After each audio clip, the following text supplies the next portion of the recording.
In the Nile sands, archaeologists found 3-meter-long sarcophagi that history books don't explain or mention. The official narrative claims Egypt arose from farmers, but Ethiopian texts reveal a vastly different story. The manuscripts of Axum reveal a hidden truth. Pharaohs and gods shared a forbidden bloodline that transcends time. This blood was not human, and its trace crosses through Sumeria, the Sinai, and the sacred mountains of the Horn of Africa. Today, we will unearth a secret that connects the Sumerian Anunnaki with the Watchers described in the Ethiopian Bible. What you will discover will forever change the way you view the pyramids and obelisks of the ancient world. Because behind every hieroglyph lies a silenced memory of beings descended from a forbidden sky above. Academia refers to these findings as simple Ooparts, out-of-place artifacts, which are easily dismissed and forgotten. However, the African Ooparts are far too numerous to be mere coincidences or archaeological dating errors. Blocks of impossible granite, vessels carved from diorite, and precise star maps predating any telescope ever invented. But there is an even more disturbing detail that connects all these enigmas into a single coherent narrative. This detail resides in Ethiopia, guarded by monks who recite texts that Rome sought to erase from the Christian canon. The Book of Enoch and the Book of Jubilees describe celestial beings that physically descended upon earth. They were not mere spirits or metaphors. They were real beings with appetites, desires, and descendants of their own. These texts refer to them as Watchers, 200 beings who descended upon Mount Hermon to violate a divine law. The question that few dare to ask is why only Ethiopia preserved this dangerous version of the story intact. The answer may be hidden in the sacred geography that connects Ethiopia with the lost heart of Egypt.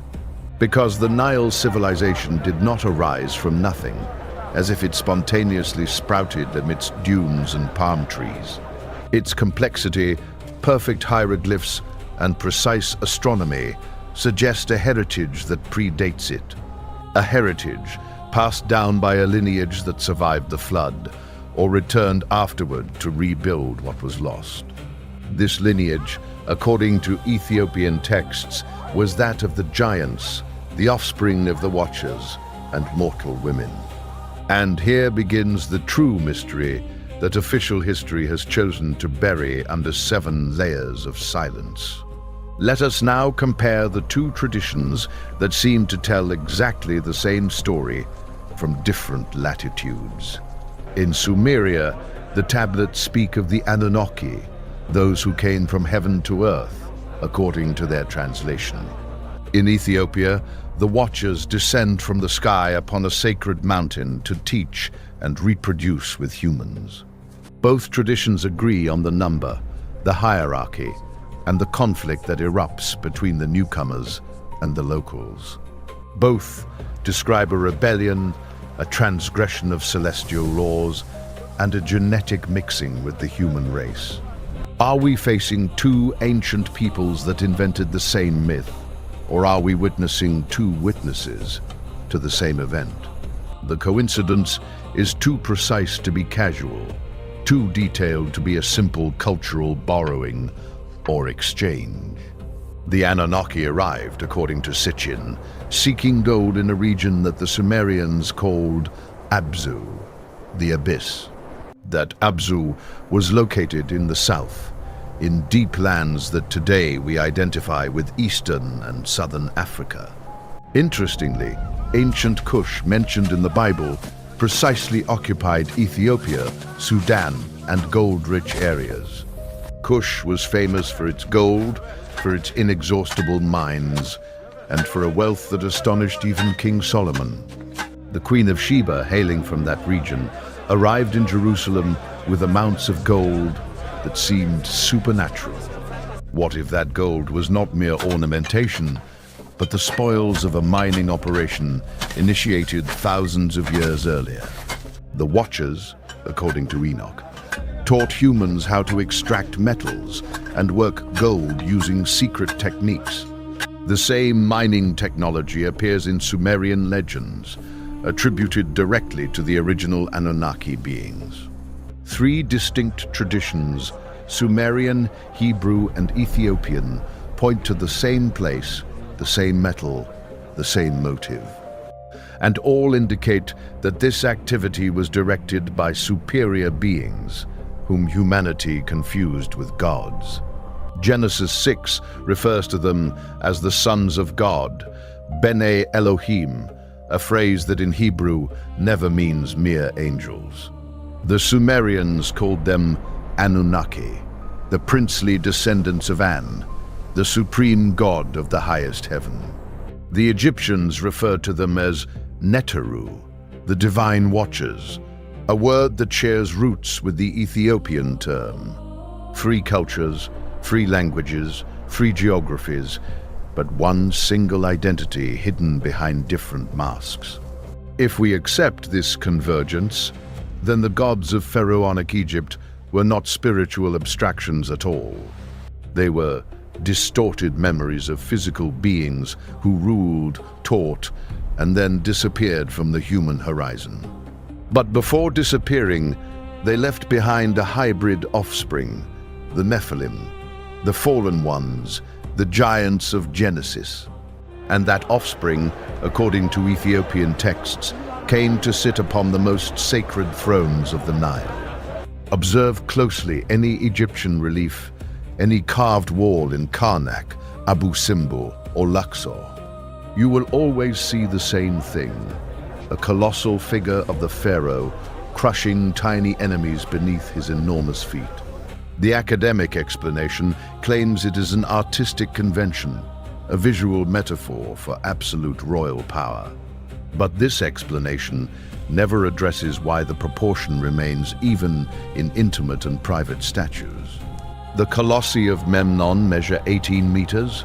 Ramses in Abu Simbel reaches 20 meters while seated on his throne. If they were mere metaphors, we would not find anthropomorphic sarcophagi measuring 3 meters and 30 centimeters. These sarcophagi exist, they are catalogued, and they still lack a coherent explanation from Egyptology. Some were found empty, as if the bodies had been moved or stolen in remote times long past. Others contained remains that, according to leaked reports, showed bone anomalies compatible with gigantism. The Ethiopian Bible describes giants of enormous height, capable of devouring the produce of entire villages. It even speaks of 3,000 cubits as the measure of the largest, a symbolic figure, but also chilling. Even if we reduce that figure to realistic proportions, we are still talking about beings 4 or 5 meters tall, a height that coincides with the anomalous Egyptian sarcophagi and the gigantic doors of certain temples. Why build entrances 12 meters high if the average users measured barely 1 meter 70? The sacred architecture of ancient Egypt seems designed for a race different from the one that ultimately inhabited it. As if the first builders and the last occupants belonged to radically different statures and physical forms. This is one of the most disturbing clues that connects the reliefs, the sarcophagi, and the Ethiopian texts. And still, there is the most unsettling element of all, the one that explains how these beings emerged in the first place. The Ethiopian texts are explicit in describing the origin of the giants that sowed chaos before the flood. The Watchers took human women against the will of heaven and fathered a monstrous hybrid race. This hybridization was not accidental. It was deliberate, planned, almost an early form of genetic engineering. The Sumerians narrate the same when they speak of how the Anunnaki created the Adamu by mixing their essence with clay. Clay, in symbolic language, represents the primitive biological matter upon which something new was introduced.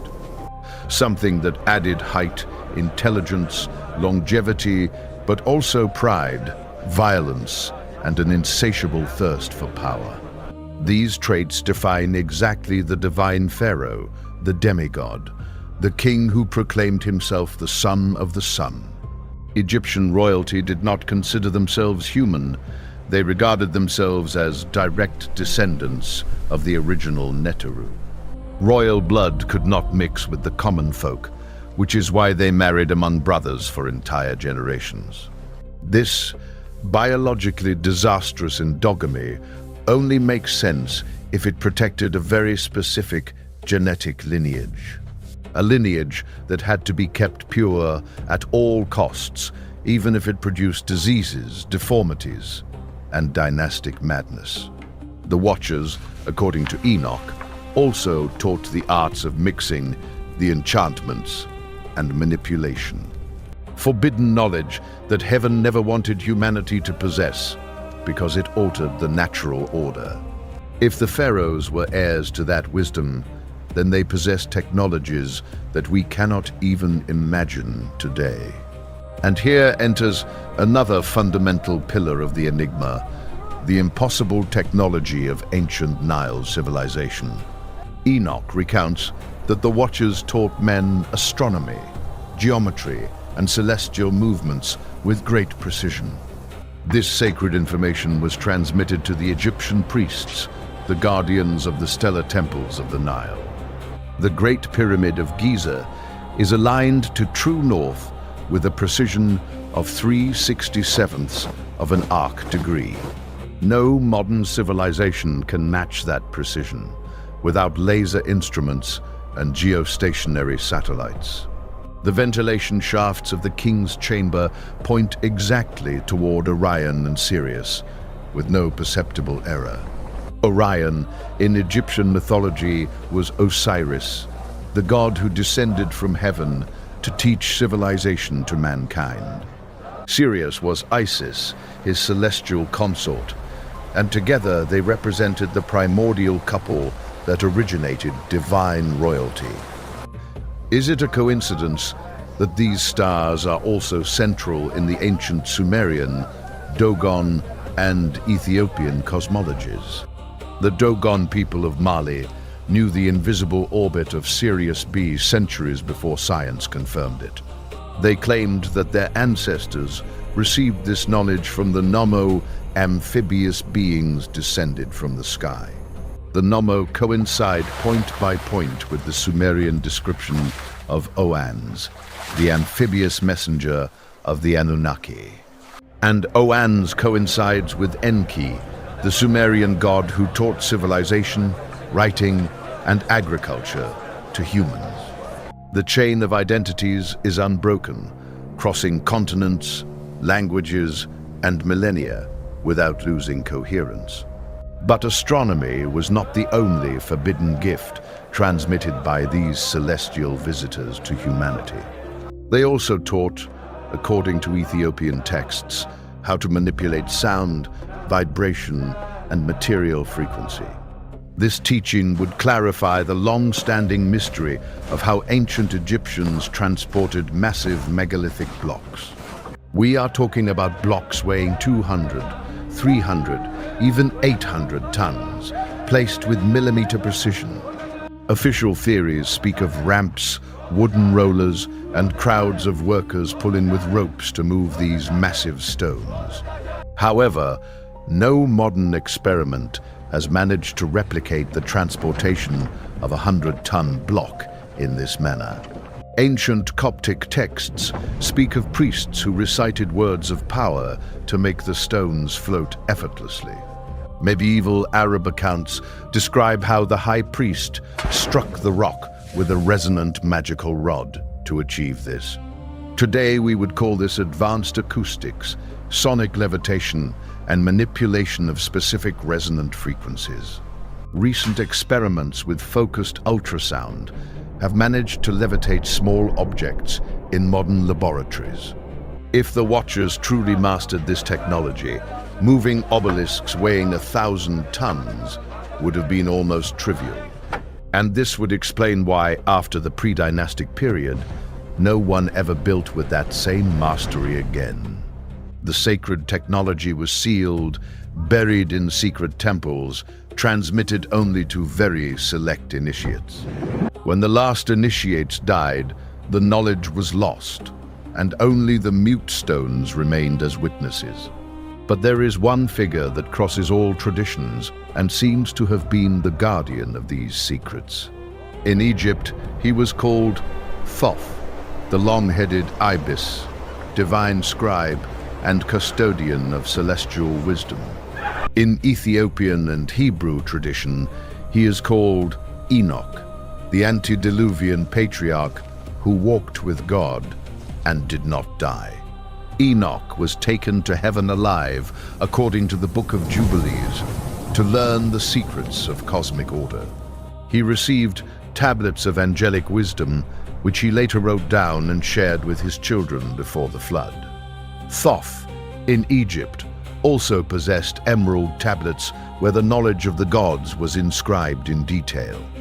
Both are scribes, both are mediators between heaven and earth, both are immortal or nearly immortal beings. The identification between Thoth and Enoch has been defended by Hermeticists, Gnostics, and the early Ethiopian fathers. This is not a modern invention. It is a continuous tradition that crosses Egypt, Ethiopia, Israel, and Hellenistic Greece. If Enoch and Thoth are indeed the same figure, then the Book of Enoch is also a camouflaged Egyptian text, and the Ethiopian Bible becomes the only surviving window into the lost wisdom of the deep Nile. A wisdom that Rome tried to erase, that Byzantium condemned as apocryphal, and that only Axum managed to preserve. Axum, the capital of the ancient Ethiopian kingdom, guards traditions that no other Christian church maintains intact. There, according to tradition, rests the Ark of the Covenant, brought by Menelik, son of Solomon, and the Queen of Sheba.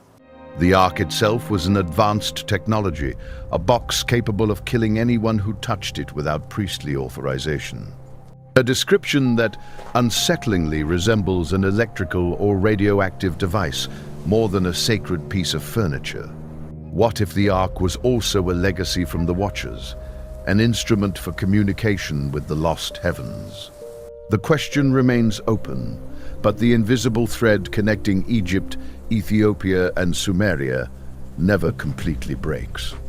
However, all this celestial glory was destined for a tragic end foretold from the very beginning.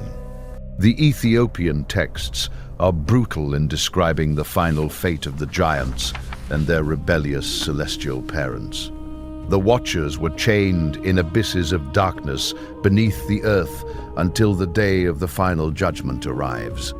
Their children, the giants, could not be forgiven, for their hybrid nature was incompatible with salvation. Then heaven decided on a terrible punishment, a civil war among the giants themselves to self-destruct. Brother against brother, clan against clan. The Nephilim devoured each other in battles of cosmic proportions. The earth trembled under the weight of their corpses, and the oceans turned red for entire generations. What remained afterwards was purified by the waters of the flood, described in Sumerian, Hebrew, and Ethiopian alike. But no flood completely erases a race. There are always survivors, fragments, hidden seeds that endure. The Ethiopian Bible suggests that some giants survived, taking refuge in high mountains and deep caves. From them would descend the Anakim, the Rephaim, the Emim, mentioned by Moses in his journey through Canaan. And from them would also descend certain pre-dynastic Egyptian dynasties, prior to the unification of the kingdom. This would explain the cranial anomalies found in tombs such as those of Amarna and other minor necropolises. Elongated skulls, superior cranial capacity, characteristics incompatible with mere artificial deformation. Akhenaten, the heretic pharaoh, displayed such strange physical traits that many consider him a late hybrid. His elongated head, asymmetric face, and tall stature all coincide with the descriptions found in ancient Ethiopian texts. Was Akhenaten the last attempt to restore the original lineage of the Watchers upon the throne of the Nile? His monotheistic revolution could have been a return to the primordial religion that preceded Egyptian polytheism. The religion of a single celestial god, vaguely remembered as the father of the Watchers in Ethiopian texts. If this is true, then Akhenaten was eliminated precisely for trying to reveal too much to the common people. His name was erased, his statues destroyed, his temples demolished, his followers scattered and silenced. A damnatio memoriae that only applies to those who have touched truths too dangerous to circulate freely. And after Akhenaten, Egypt entered a decline from which it would never fully recover as a civilization. As if the vital force of the ancient lineage had definitively exhausted itself with that last visionary pharaoh. But the blood, the Ethiopians say, never completely extinguishes.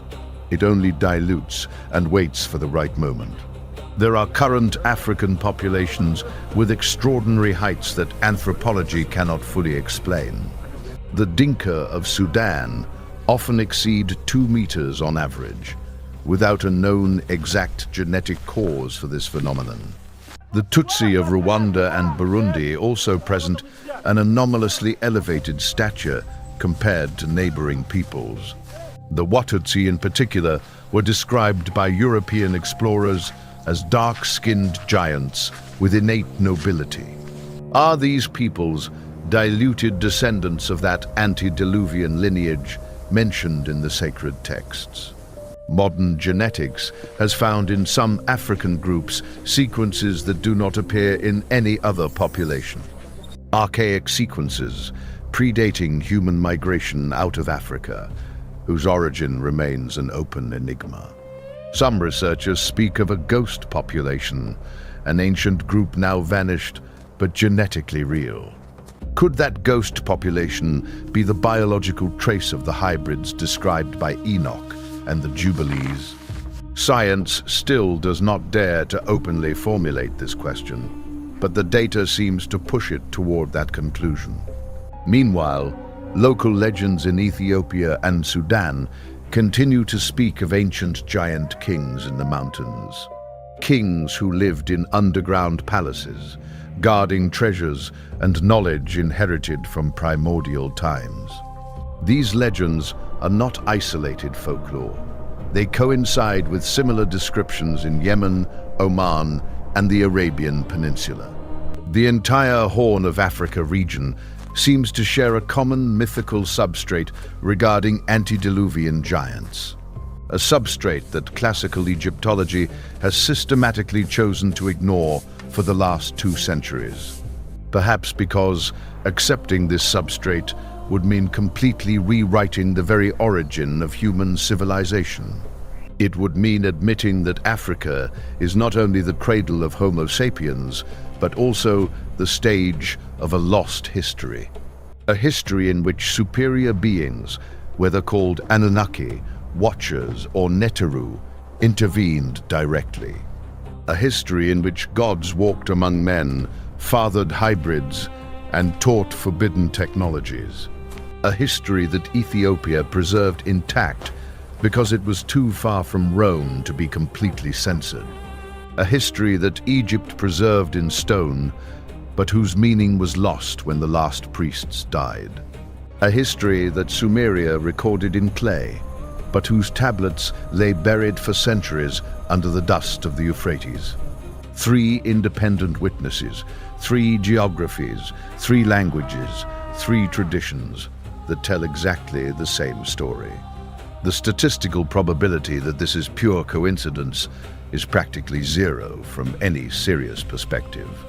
And yet, School textbooks continue to present these civilizations as isolated, spontaneous emergences, as if each one had separately invented writing, astronomy, metallurgy, and monumental architecture, when the textual evidence points exactly in the opposite direction, toward a forgotten common source.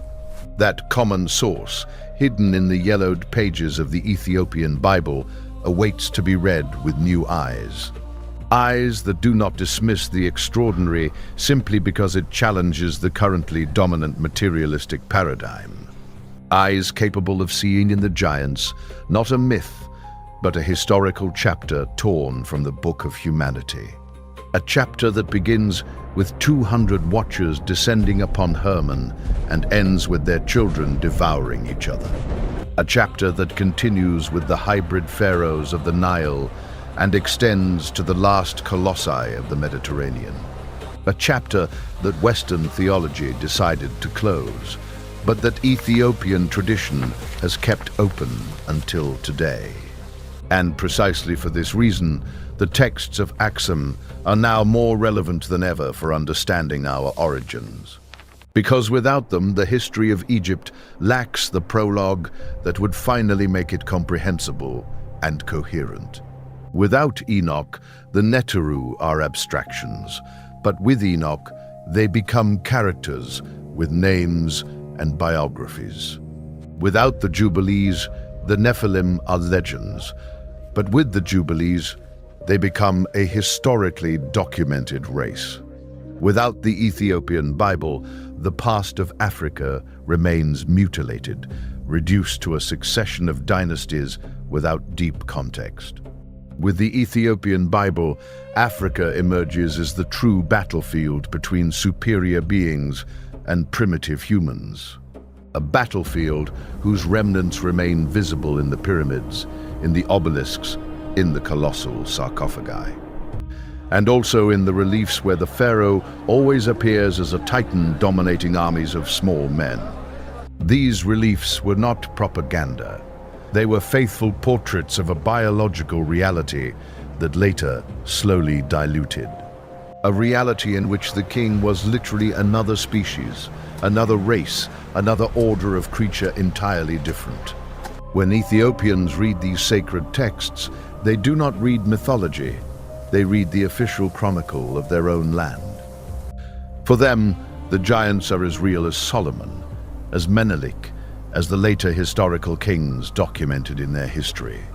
And the connection with Egypt is not academic, it is ancestral, felt in the bones by every elder of the mountains. Because the Ethiopian mountains witnessed the passage of the Watchers, saw the giants fall, and saw the survivors flee. Those mountains guard sealed caves that tradition considers tombs of giants never officially explored. Some expeditions attempted to reach them, but were stopped by local religious authorities. The Ethiopian Orthodox Church considers these places too dangerous to be disturbed by modern curiosity. And perhaps they are right, because certain secrets, once released, can never be locked away again. Perhaps that is why Rome decided to eliminate the Book of Enoch from the official biblical canon in the early centuries. Because that book contained too much information about the real origin of royalty, war, and human evil. Information that would have empowered the common people and weakened the control of established religious elites. And that is why Ethiopia, isolated by its mountains, became the only refuge where the truth could survive intact. Survive until this exact moment when we finally begin to read between its lines. To read that the Sumerian Anunnaki, the Hebrew Watchers, and the Egyptian Neteru are three faces of the same enigma. To read that the giants were not a metaphor for human sin, but a concrete race that dominated prehistory. To read that Egyptian civilization was their last great work before their blood diluted into the human ocean. To read that Africa was not only colonized by humans, but visited by beings that changed its destiny forever. And to read, finally, that the line between God and man was once physically crossed by hybrid entities. Entities whose memory survives in stone, in parchment, in blood, in the symbols we still do not know how to decipher well. Entities whose return, according to certain Ethiopian prophecies, is written in the last chapters of the Book of Enoch. Prophecies that speak of a final time when the chained watchers will be judged before all humanity, and in which the righteous will see face to face those whom they once confused with true gods from the high heavens. Until then, we have the silent task of recovering the scattered fragments of that buried history, of uniting Egypt with Ethiopia, Sumeria with Israel, Genesis with the Book of Enoch, science with sacred tradition. Because only by uniting all the fragments of the broken mirror can we finally see the complete face of our past. A face that is not fully human, nor fully divine, but something intermediate, strange, and deeply disturbing. A face that looks back at us from the walls of Karnak, from the manuscripts of Axum, from the tablets of Nineveh. A face that for centuries we preferred not to recognize, but that now, finally, demands to be named with courage. That face has ancient names: Anunnaki, Watchers, Neteru, Sons of God, but they all mean the same thing. They mean that we were not alone at the origin, that humanity was forged by hands that were not merely human, and that the most solid proof of this uncomfortable truth is written word for word in the ancient Ethiopian Bible, the book that Rome rejected, that the West ignored, and that only the monks of the mountains kept alive. If all this has made you reflect, subscribe to the channel and activate the bell to continue unearthing mysteries.